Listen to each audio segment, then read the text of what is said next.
ایک ایسی رات جب آسمان کے دروازے کھول دیے جاتے ہیں اور زمین پر اتنے فرشتے اترتے ہیں کہ یہاں تل دھرنے کی جگہ نہیں رہتی۔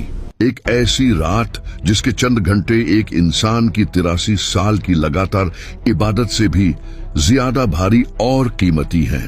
لیکن یہاں ایک بہت بڑا اور پر اسرار سوال پیدا ہوتا ہے، آخر اس عظیم ترین رات کی حتمی تاریخ کو دنیا سے چھپایا کیوں گیا؟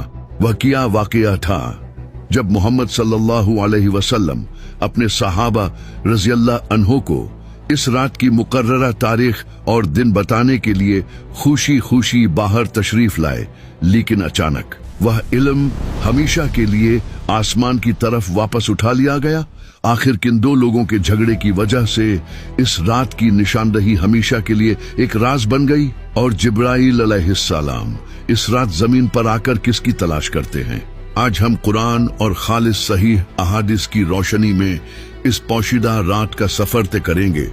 ہم جانیں گے کہ جب کروڑوں فرشتے زمین پر آتے ہیں تو کیا ہوتا ہے، اگلے پورے سال کی تقدیر، زندگی اور موت کے فیصلے کس طرح لکھے جاتے ہیں، اور وہ کون سی 100% سچی نشانیاں ہیں جن سے آپ خود اپنی آنکھوں سے اس رات کو پہچان سکتے ہیں۔ آج آپ لیلۃ القدر کے بارے میں وہ سچے حقائق اور تاریخ جاننے والے ہیں جو شاید آپ نے اس سے پہلے کبھی نہیں سنے ہوں گے۔ ایک دن ہمارے پیارے نبی محمد صلی اللہ علیہ وسلم کو پچھلی امتوں، خاص طور پر بنی اسرائیل کے لوگوں کی طویل عمریں دکھائی گئیں۔ جب آپ محمد صلی اللہ علیہ وسلم نے دیکھا کہ پچھلے زمانوں کے لوگ سینکڑوں سال زندہ رہتے تھے اور ان کی عمریں بہت لمبی ہوتی تھی، تو آپ کے مبارک دل میں ایک عجیب سی بے چینی، ایک گہری فکر پیدا ہوئی۔ آپ محمد صلی اللہ علیہ وسلم نے سوچا کہ میری امت کے لوگوں کی عمریں تو بہت مختصر ہوں گی، زیادہ تر 60 یا 70 سال کے درمیان۔ اگر میری امت کے لوگ اپنی ساری زندگی بھی اللہ کی عبادت میں گزار دی، تب بھی وہ پچھلی امتوں کے لوگوں کے برابر نیکیاں اور درجات کیسے کما سکیں گے؟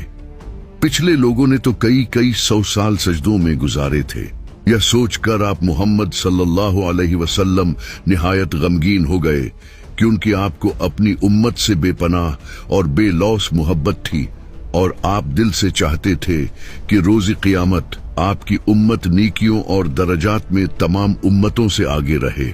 ایک اور مستند روایت میں آتا ہے کہ آپ محمد صلی اللہ علیہ وسلم نے اپنے جان نثار صحابہ رضی اللہ عنہ کے سامنے بنی اسرائیل کے ایک خوش نصیب شخص کا ذکر کیا۔